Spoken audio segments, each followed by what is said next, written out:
رب العالمين حمدا كثيرا طيبا مباركا فيه كما يحب ربنا ويرضاه.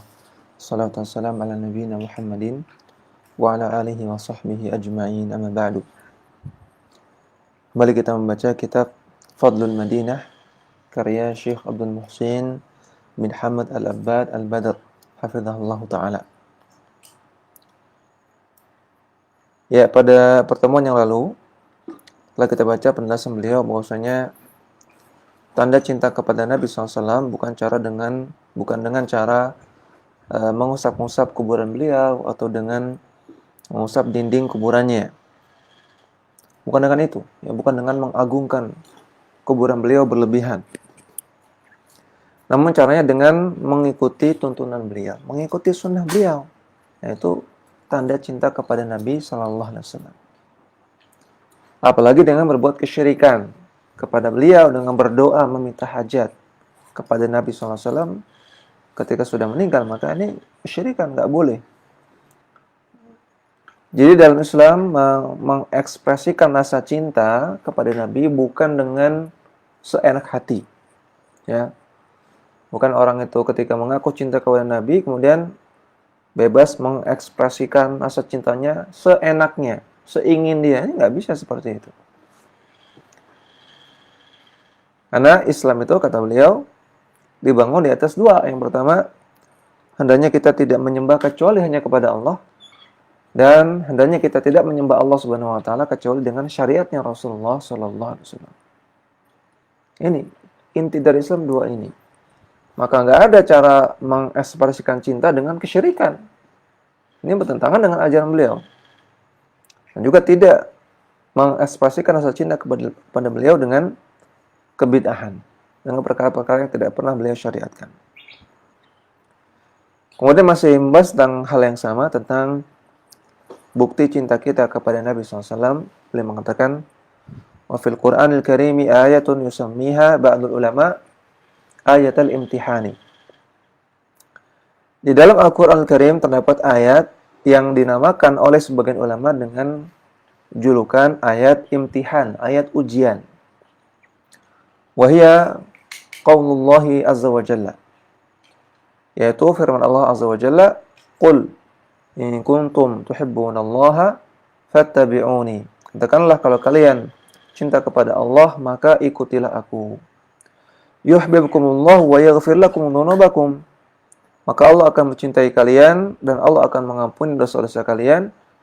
Wallahu ghafurur rahim. Dan Allah itu Maha Pengampun lagi Maha Penyayang. Qala Al-Hasan Al-Basri wa ghairuhu min as-salaf. Al-Hasan Al-Basri dan juga para salaf yang lain mengatakan, za'ama qaumun annahum yuhibbunallaha fabtalahumullahu bihadhil ayah. Ada sekelompok orang yang mengaku bahwasanya mereka cinta kepada Allah, maka Allah pun tes mereka dengan ayat ini. Maka ayat ini disebut dengan ayat imtihan. Imtihan artinya tes, ujian, tes. Tes itu ada untuk membuktikan benar atau tidak, ya. Untuk membuktikan anak ini layak lulus apa enggak, maka ada tes, ada ujian, ujian akhir. Untuk membuktikan ini orang layak enggak masuk UGM, maka ada tes masuk UGM. Untuk membuktikan vaksin ini efektif apa enggak, menyembuhkan atau membuat antibodi apa enggak, maka ada tes di laboratorium. Ya, tes itu membuktikan benar atau tidak. Maka orang yang mengaku cinta kepada Allah Subhanahu wa taala dites. Patokannya apa? Orang yang aku cinta kepada Allah adalah orang yang ittabi'uni, mengikuti aku, mengikuti Rasulullah sallallahu alaihi wasallam. Maka demikian juga cinta kepada Rasulullah, buktinya adalah mengikuti Rasulullah. Ya, kan aneh kalau ada orang ngaku cinta kepada Rasulullah tapi nggak mengikuti tuntunan Rasulullah. Ini aneh sekali. Demikian juga orang yang mengaku cinta kepada Allah Subhanahu wa taala tapi nggak mengikuti tuntunan Rasulullah. Berarti itu sekedar pengakuan saja. Wa ma'na qaulihim ibtalahum ay ikhtabarahum wa imtahanahum liyadhhara as-sadiqu minal kadhibi. Dan makna ibtalahum dalam perkataan Al-Hasan Al-Basri tadi, maksudnya Allah Ta'ala ikhtabarahum, menguji mereka, wa imtahanahum, dan mengetes mereka, agar tampaklah mana yang jujur dan mana yang dusta pengakuannya. Fa inna man yad'i mahabbatallahi wa rasulihi alaihi ayyuqimal bayyinata ala da'wahu. Karena orang yang mengaku cinta kepada Allah dan juga cinta kepada Rasulnya, maka wajib untuk membuktikan, untuk membawakan bayyinah, bukti terhadap pengakuannya tersebut. Wal bayyinatu hiya ittiba'ur Rasul sallallahu alaihi wasallam. Dan buktinya adalah dengan cara mengikuti tuntunan Rasulullah, mengikuti sunnah Rasul. Itu bukti cinta kepada Rasul. Maka dari sini kita ketahui, yang paling penting itu bukan pengakuan. Ya, ngaku-ngaku, oh, saya cinta Rasul, saya kekasih Rasul, atau saya fans Rasul,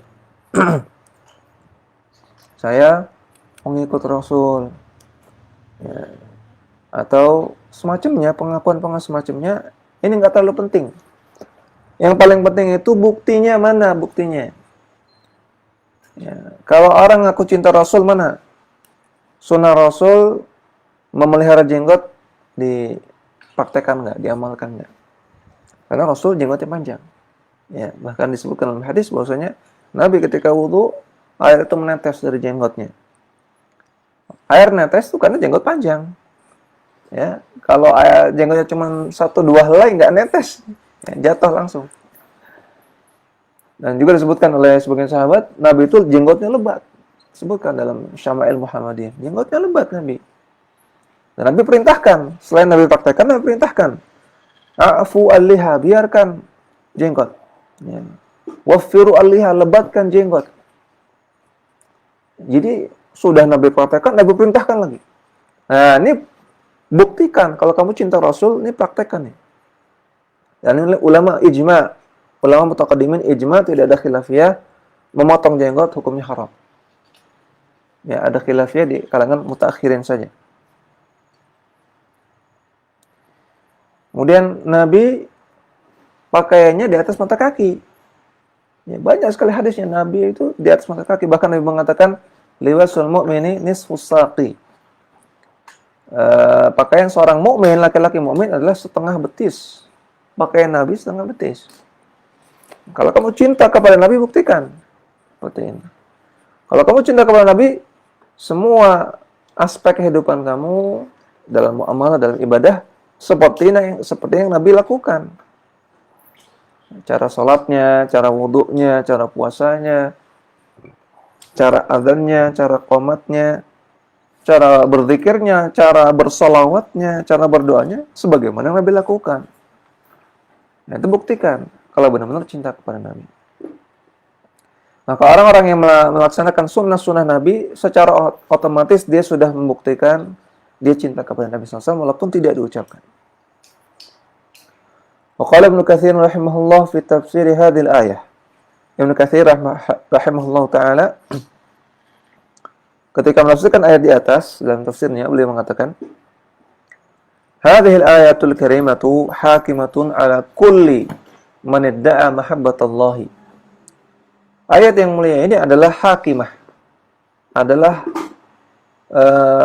yang memberikan vonis. Ayat ini adalah yang menentukan terhadap semua orang yang mengaku cinta kepada Allah.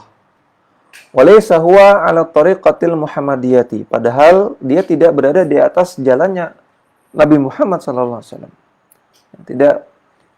Tidak mengamalkan sunnah Nabi sallallahu alaihi wasallam. Fa innahu kadzibun fi nafsil amri. Maka dia hakikatnya berdusta dalam pengakuannya tersebut.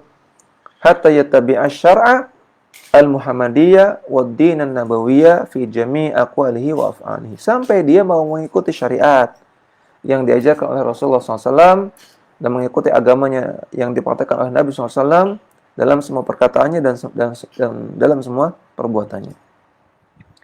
Kama thabata fi sahihi an Rasulullah sallallahu alaihi wasallam annahu qala. Sebagaimana terdapat dalam sebuah hadis sahih dari Nabi SAW bahwasanya beliau bersabda, "Man 'amila 'amalan laisa 'alaihi amruna fahuwa raddun." Barang siapa yang mengamalkan amalan yang tidak ada tuntunannya dari kami, tidak ada landasannya, maka amalan tersebut tertolak.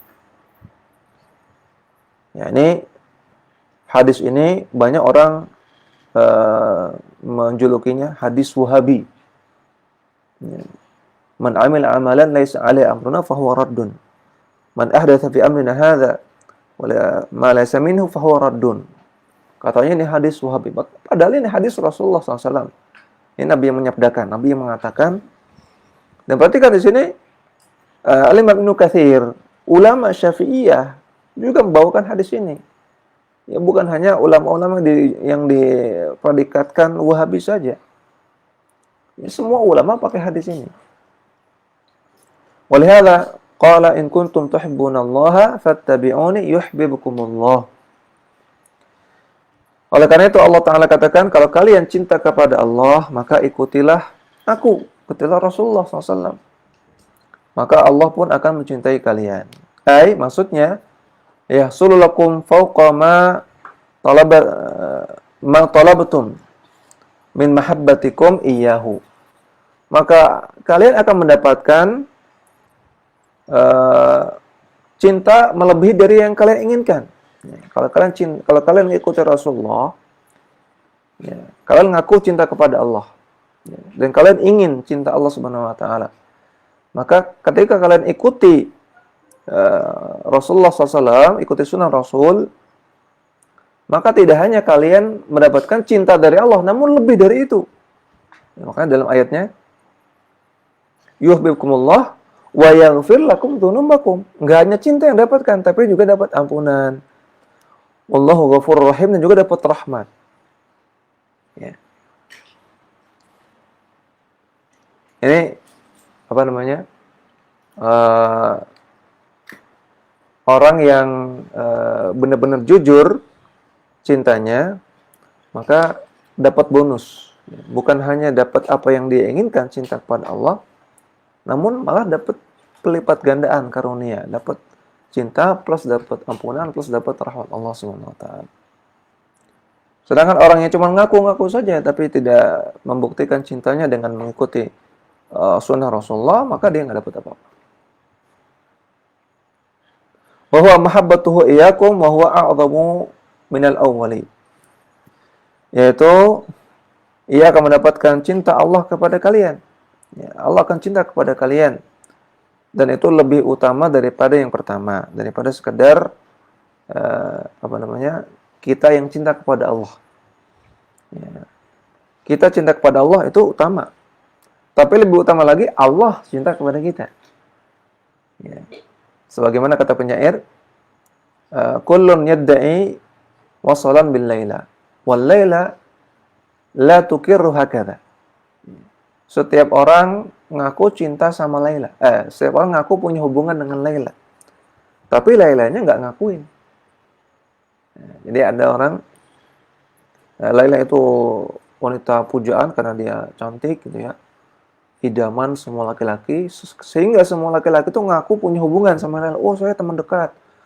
Oh, saya mantan. Oh, saya pacarnya. Oh, saya calon suaminya. Oh, saya sepupunya. Semuanya ngaku punya hubungan sama Laila. Tapi Lailanya nggak ngaku, saya nggak kenal sama dia. Ya, saya nggak tahu dia. Ini orang jelek, malah dihina-hina. Nah, jadi sebetulnya yang penting itu bukan kita cinta sama Allah Subhanahu Wa Taala. Yang penting itu Allah cinta sama kita. Yang paling penting itu Allah cinta nggak sama kita. Nah, itu yang paling penting. Bukan sekadar kita cinta kepada Allah. Kalau ngaku cinta kepada Allah, ya, hatta orang kafir pun ngaku cinta kepada Allah, ya. Mereka menyembah kepada Allah. Ya, hatta orang Nasrani, orang Yahudi, orang Ahlul Kitab pun ngaku cinta kepada Allah. Ya, kalau sekadar ngaku cinta kepada Allah, semua orang bisa ngaku. Tapi kan yang jadi masalah, Allah cinta nggak sama mereka? Jadi cintanya Allah kepada manusia itu a'dhamu minal awwal. Itu lebih penting, lebih urgen daripada pengakuan cintanya manusia kepada Allah. Kama qala ba'du ulama al-hukama, sebagaimana perkataan para ulama ahli hikmah. Laisa sya'anu an tuhibba, innama sya'anu an tuhabba. Yang penting itu bukanlah kalian ngaku cinta. Namun yang paling penting itu adalah kalian diakui cintanya. Tuhabba, dicintai oleh orang yang engkau cintai tersebut. Tsumma dzakara kalam al-Hasan wa ghairihi min as-salafi al-mutaqaddim. Kemudian Ibnu Katsir membawakan perkataan Al-Hasan Al-Basri dan perkataan para salaf yang lainnya yang sudah disebutkan tadi. Sampai sini perkataan Ibnu Katsir. Wa qala an-Nawawi fil Majmu'i rahmatullah Syarh al-Muhadzdab. Dan Al-Imam An-Nawawi berkata dalam kitab Al-Majmu' Syarah Al-Muhadzab. Ya, perhatikan nama kitabnya. Nama kitab tulisan An-Nawawi apa namanya? Al-Majmu' saja. Kitab Al-Majmu' ini adalah syarah terhadap kitab lain yang namanya kitab Al-Muhadzab. Fi sya'ni mashi wa taqbili jidari qabrihi sallallahu alaihi wasallam. Al-Imam An-Nawawi bicara tentang masalah ngusap-ngusap dan mencium-cium dinding kuburan Nabi sallallahu alaihi wasallam. Apa kata Al-Imam An-Nawawi? Dia katakan wala yughtarra bi mukhalafati katsirina minal awami wa fi'lihim dzalika. Jangan tertipu, jangan terperdaya dengan banyaknya orang awam yang melakukan perbuatan seperti itu. Itu apa? Tadi ngusap-ngusap dan nyium dinding kuburan Nabi. Fa innal iqtida'a wal 'amala innama yakunu bil ahadithi wa aqwalil ulama. Karena yang kita teladani dan kita amalkan adalah hadis yang sahih dan juga bimbingan para ulama. Maksudnya para ulama Ahlus Sunnah. Ya, karena ada juga orang-orang yang diulamakan yang dia menganjurkan untuk ngusap-ngusap kuburan, ya. Untuk cium kuburan ada. Maka yang dimaksud di sini ulama Ahlus Sunnah, ulama yang lurus. Wala yultafatu ila muhdatsatil awami wa ghairihim wa jahalatihim. Enggak perlu dilihat. Artinya enggak perlu ditiru perbuatan-perbuatan bid'ah yang dilakukan oleh orang-orang awam dan juga orang-orang yang lain dan juga kejahilan-kejahilan mereka enggak perlu tiru. Wa qad thabata fi sahihaini an Aisyah radhiyallahu anha anna Rasulullah sallallahu alaihi wasallam qala. Dan terdapat dalam sahihain sebuah hadis sahih dari Rasulullah dari Aisyah radhiyallahu taala anha bahwasanya Rasulullah sallallahu alaihi wasallam bersabda, "Man ahdatsa fi dinina hadza ma laysa minhu fa huwa raddun." Wa fi riwayatin muslimin, "Man 'amila amalan laysa 'alaihi amruna fa huwa raddun." Hadis Wahabi yang dibawakan oleh Imam Nawawi. Berarti ini bukan hadis Wahabi, ini hadis Rasulullah SAW. Barang siapa yang mengamalkan amalan yang tidak ada landasannya dalam agama kami, maka tertolak. Jadi kata Al-Imam Nawawi, ngusap-ngusap kuburan, mencium kuburan Nabi SAW, itu bid'ah. Tertolak. Ya, dan kalau demikian kepada kuburan Nabi SAW, apalagi kepada kuburan orang lain. Kuburan kiai, kuburan habib, kuburan ustadz, kuburan wali. Yang mereka jauh levelnya di bawah Rasulullah SAW. Ya. Ustadz sama Rasulullah lebih mulia mana? Ya, Rasulullah kemana-mana. Ya. Kiai sama Rasulullah lebih mulia mana? Lebih mulia Rasulullah SAW. Habib sama Rasulullah lebih mulia mana? Lebih mulia kakek moyangnya Habib, itu Rasulullah SAW. Itu saja nggak boleh diusap-usap, dicium-cium. Kata Imam Nawawi, ya, yang melarang Al-Imam Nawawi di sini. Maka apalagi kuburan kiai, kuburan ustadz, kuburan habib, lebih nggak boleh lagi diusap-usap. Ya, dicium-cium lebih nggak boleh lagi. Wa Nabi Hurairah radhiyallahu anhu qala, dan dari Abu Hurairah radhiyallahu anhu yang mengatakan, Qala Rasulullah sallallahu alaihi wasallam. Rasulullah bersabda, "Wala taj'alu qabri 'idan. Wa shallu 'alayya fa inna salatakum tablughuni haitsu ma kuntum." Dan janganlah kalian menjadikan kuburanku sebagai id. Id artinya sesuatu yang manusia berkumpul ketika itu dan ya, dilakukan secara berulang. Ya, kata kuncinya dua. Orang ngumpul ya, dan berulang. Dan id itu ada dua, ada id makaniyah, ada id makani, id zamani. Ada id berkaitan dengan tempat, ada id berkaitan dengan waktu. Id berkaitan dengan waktu, contohnya seperti Idul Fitri, Idul Adha. Ya, karena ketika Idul Fitri, Idul Adha orang kumpul, ya kan, memperingati dan berulang setahun sekali. Id yang berkaitan dengan tempat, ya, seperti tempat-tempat yang dikunjungi oleh orang-orang secara berulang-ulang, ya, seperti Masjidil Haram, Ka'bah, ya, setahun sekali kunjungi. Ya. Dan id itu perkara ibadah, tidak boleh menjadikan suatu tempat atau suatu waktu sebagai id tanpa dalil. Ya, nggak boleh bikin id yang bid'ah. Dan Nabi melarang khusus untuk kuburan beliau, selain id itu perkara ibadah, tidak boleh dijadikan id kecuali ada dalil. Berarti termasuk kuburan Nabi juga, kan? Nggak boleh kuburan Nabi jadikan id. Andaikan Nabi tidak menyabdakan ini, maka tetap terlarang menjadikan kuburan Nabi sebagai id, karena tidak ada dalilnya. Maksudnya orang mendatangi kuburan Nabi secara rutin, secara berulang-ulang, tidak ada dalil. Lebih lagi Nabi melarang, janganlah kalian menjadikan kuburanku sebagai id. Mencakup dua-duanya, jangan mengunjungi kuburan Nabi SAW secara berulang-ulang. Dan jangan merayakan suatu apapun yang terkait dengan kuburan Nabi. Apakah itu terkait dengan kelahiran Nabi, apakah itu terkait dengan wafatnya beliau. Tidak perlu ada yang dirayakan. Nabi yang melarang, la taj'alu qabri idan. Wa shallu alayya, dan bersalawatlah kepadaku, fa inna salatakum tablughuni, karena salawat kalian akan sampai kepadaku haitsu ma kuntum, dimanapun kalian berada. Ya, berarti kan Nabi melarang untuk mengunjungi kuburan Nabi SAW secara berulang-ulang. Kemudian Nabi katakan, kalau mau bersalawat nggak harus di kuburanku, dimanapun kalian bersalawat sampai kepadaku, jadi nggak harus datang ke kuburan Nabi. Dijelaskan oleh Syekh Shalih Fauzan ya, di dalam Syarah Sunnah, maksudnya adalah tidak boleh seseorang itu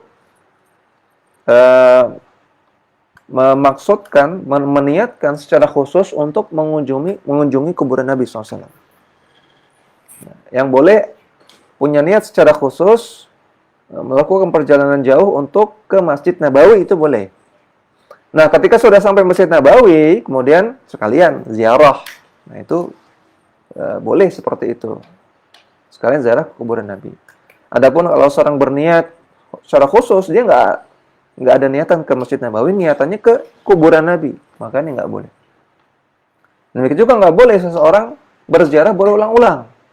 Ya, berziarah kubur, masuk ke makam Nabi, berziarah, kemudian keluar, masuk lagi. Ya, berziarah lagi, keluar, masuk lagi. Berulang-ulang seperti itu nggak boleh. Cukup sekali saja. Namun dibolehkan berziarah ke kubur Nabi SAW setiap kali masuk Madinah, sebagaimana perbuatannya Abdullah bin Umar. Jadi kalau kita baru datang dari luar Madinah, masuk ke Madinah, ketika masuk ke Madinah kita berziarah ke kubur Nabi SAW. Satu kali saja, sudah cukup, selesai. Kemudian andaikan setelah itu kita melakukan keperluan, kemudian keluar Madinah, ya, ke Mekah, kemudian masuk ke Madinah lagi, balik lagi, maka kita berziarah lagi, boleh seperti itu. Ini dicontohkan oleh Abdullah bin Umar. Rawahu Abu Daud bi isnadin sahihin. Hadis ini riwayat Abu Daud dengan sanad yang sahih. Wa qala Al-Fudail bin Iyad radhiyallahu rahimahullahu ma ma'nahu. Dan ini masih perkataan An-Nawawi ya. An-Nawawi mengatakan, telah berkata Al-Fudail ibn Iyad rahimahullahu taala, yang maknanya adalah ittabi turuqal huda wa la yadurruka qillatus salikin. Hendaknya ikutilah jalan-jalan petunjuk, artinya ikutilah jalan kebenaran, ikutilah dalil, ikutilah Al-Quran dan As-Sunnah. Dan sedikitnya orang yang salikin, orang yang menjalani jalan tersebut, la yadurruka, tidak akan bahaya bagimu. Artinya, ikutilah Al-Quran dan As-Sunnah. Walaupun orang-orang yang seperti itu sedikit, nggak apa-apa. Karena itulah orang yang selamat. Nggak akan bahayakan kamu. Kamu dicela, kamu dicaci maki, kamu direndahkan, kamu dipandang sebelah mata, dituduh radikal, dituduh fanatik, macam-macam, nggak berbahaya. Silakan, mereka mau mencela, silakan, nggak akan berbahaya bagi kita. Wa iyyaka wa turuqad dalalati wa la taghtar bi kathratil halikin.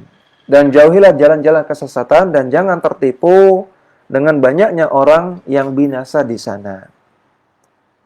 Kata Al-Fudail, jalan kesesatan jauhi. Walaupun orang yang melakukan kesesatan, penyimpangan itu banyak. Jangan sampai karena banyak orang yang melakukan penyimpangan, kamu kok tertarik. Kamu kok ikut-ikutan. Nah, jadi kata beliau, jangan tertipu seperti itu. Ya, melihat banyak-banyakan. Karena sejatinya mereka adalah orang yang halikin, orang yang binasa. Waman khatara bi balihi annal masha bil yaddi wa nahwihi ablaghu fil barakati fahuwa min jahalatihi wa ghaflatihi. Barang siapa yang terbesit dalam benaknya untuk mengusap-usap kuburan Nabi dengan tangannya atau dengan cara yang lain, dan dia punya keyakinan itu ablaghu fil barakah, akan mendapatkan keberkahan lebih, maka ketahuilah fahuwa min jahalatihi, itu pemikiran seperti itu asalnya dari kejahilan dia. Wa ghaflatihi, dan dari kelalaian dia. Dia nggak mau belajar agama, nggak mau belajar tauhid.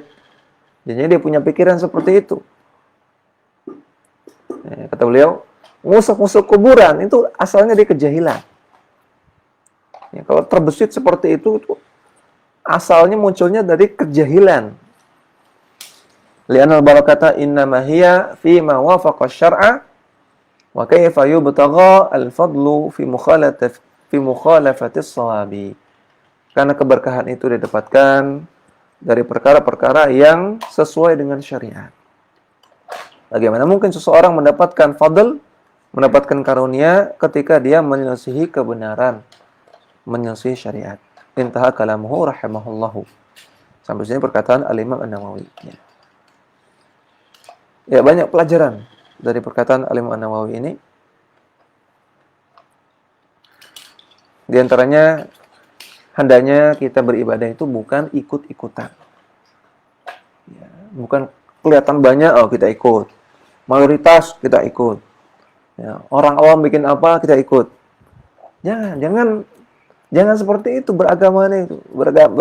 Tapi kita ikuti ahadits, kata beliau.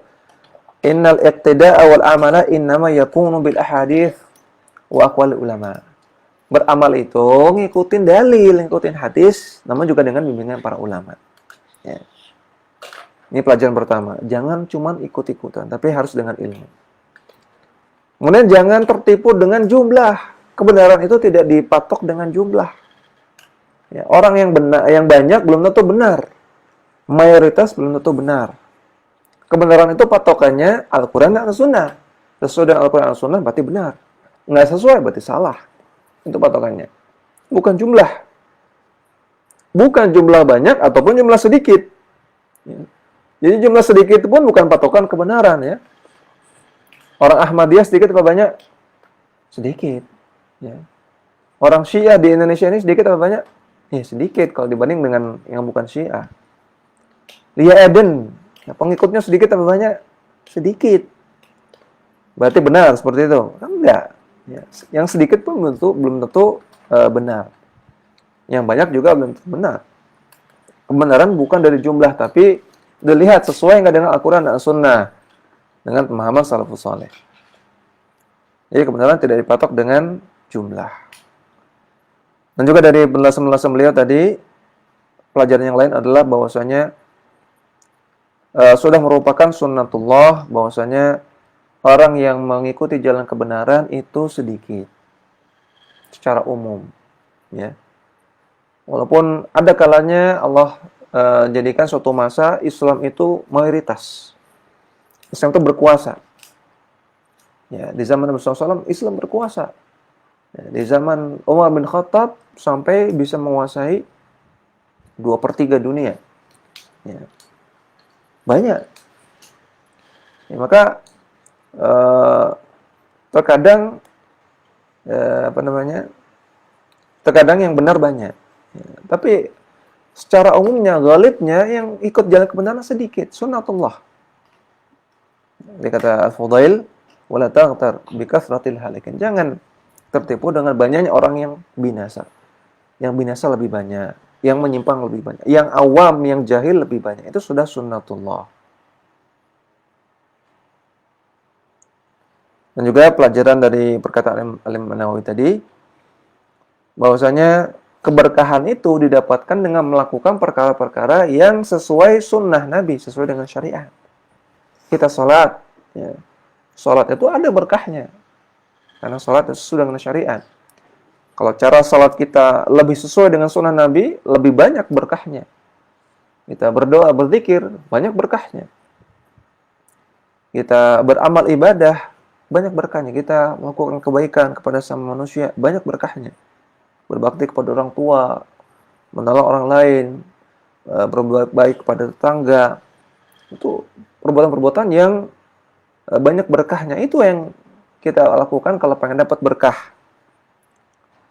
Ya, jadi keberkahan itu didapatkan dengan melakukan perkara-perkara yang sesuai dengan syariat. Bukan malah melakukan kebid'ahan, melakukan kesyirikan lalu dikira ini berberkah. Aneh ini. Sampai Al-Imam An-Nawawi juga merasa aneh. Kaifa yubtaghal fadlu fi mukhalafatis shawab? Bagaimana mungkin keberkahan didapatkan dengan melakukan penyimpangan? Enggak mungkin. Kenapa? Karena keberkahan kan dari Allah. Bagaimana Allah ngasih keberkahan kepada orang yang berbuat maksiat, berbuat bid'ah, berbuat syirik? Enggak mungkin. Jadi keberkahan didapatkan dari perkara yang sesuai dengan sunnah Nabi. Kemudian juga pelajaran yang lain yang kita dapatkan, bahwasanya perbuatan ngusap-ngusap kuburan, nyium-nyium kuburan, baik kepada kuburan Nabi dan juga kepada kuburan orang-orang soleh yang lainnya, ini merupakan kejahilan, merupakan penyimpangan. Kemudian Ar-Rabi, yang keempat, ayatu fazairu biqabrihi sallallahu alaihi wasallam fa inna dzalika haramun. Perbuatan yang perlu diwaspadai terhadap kuburan Nabi adalah tawaf. Tawaf itu artinya mengelilingi, memutari kuburan Nabi SAW. Ini perbuatan yang haram. Li'annallaha lam yashra' at-tawafa illa hawla al-ka'bati al-musyarrafati. Karena Allah tidak pernah syariatkan tawaf kecuali di sekitar Ka'bah yang dimuliakan oleh Allah. Qala Allah Azza wa Jalla firman, "Wal yattawafu bil baitil atiq." Dan hendaknya mereka tawaf di rumah yang kuno, maksudnya Ka'bah. Falitafu fi ayyi makanin illa haula al-ka'bati al-musyarrafah. Maka tidak boleh tawaf di tempat manapun kecuali di sekitar Ka'bah. Ya, enggak boleh tawaf di kuburan, enggak boleh tawaf di pohon keramat, ya. Enggak boleh tawaf di batu keramat, tawaf di masjid-masjid yang lain. Enggak boleh. Kecuali niatnya bukan tawaf ibadah, ya. Sekedar ngelilingi alun-alun olahraga, ya nggak apa-apa itu. Ya, terus ngelilingi miniatur Ka'bah untuk latihan manasik umrah, manasik haji, ya itu nggak masalah. Itu bukan niat ibadah. Walihada yuqal, oleh karena itu para ulama mengatakan, kam lillahi min musallin fi kulli makanin. Betapa banyak orang yang sholat kepada Allah Subhanahu wa taala di setiap tempat. Wa kadza yuqalu kam lillahi min musaddiqin wa kam min sha'imin wa kam min dzakirin. Betapa banyak orang yang bersedekah kepada Allah setiap waktu. Betapa banyak orang yang puasa kepada Allah di setiap waktu. Betapa banyak orang yang berzikir kepada Allah di setiap waktu. Walakin la yuqalu kam lillahi min ta'ifin fi kulli makanin. Namun enggak ada ulama yang mengatakan betapa banyak orang yang tawaf untuk Allah di setiap tempat. Enggak ada. Li'an tawafa min khasa'isil baitil atiq. Karena tawaf itu adalah ibadah yang khusus dengan Ka'bah. Qala Syekhul Islam Ibnu Taimiyah rahimahullah, Syekhul Islam Ibnu Taimiyah mengatakan, "Wa qad ittafaqal muslimuna ala annahu la yushra'u at-tawafu illa bil baitil ma'muri." Dan para ulama sepakat bahwasanya tidak disyariatkan tawaf kecuali di Baitul Ma'mur, di Ka'bah. Wala yajuzu at-tawafu bi sakhrati Baitil Maqdisi. Dan juga tidak dibolehkan tawaf di kubahnya Baitul Maqdis. Ya, kubahnya Masjidil Aqsa. Tawaf di Masjidil Aqsa aja nggak boleh, apalagi di tempat yang lain.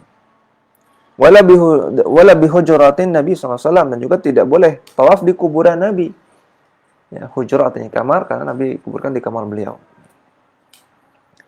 Wala bil qubbati allati fi Jabal Arafat wala ghairi dzalika, dan juga tidak dibolehkan tawaf di kubah yang ada di bukit yang ada di Arafah, ya, yang disebut dengan Jabal Nur itu. Atau di tempat-tempat yang lain nggak diperbolehkan, hanya boleh di satu tempat, yaitu di Ka'bah saja.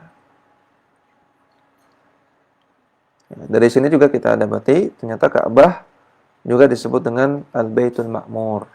Ya. Jadi Al-Baitul Ma'mur itu ada dua, ada Baitul Ma'mur di bumi yaitu Ka'bah, dan ada Baitul Ma'mur yang di langit, ya, yang merupakan tempat ibadahnya para malaikat. Ya, demikian yang bisa kita sampaikan, mudah-mudahan bermanfaat. Wassallallahu ala nabiyyina Muhammadin wa ala alihi wa sahbihi wasallam. Wa akhiru da'wana alhamdulillahi rabbil alamin. Subhanakallahumma wa bihamdika asyhadu an la ilaha illa anta astaghfiruka wa atubu ilaik. Assalamualaikum warahmatullahi wabarakatuh.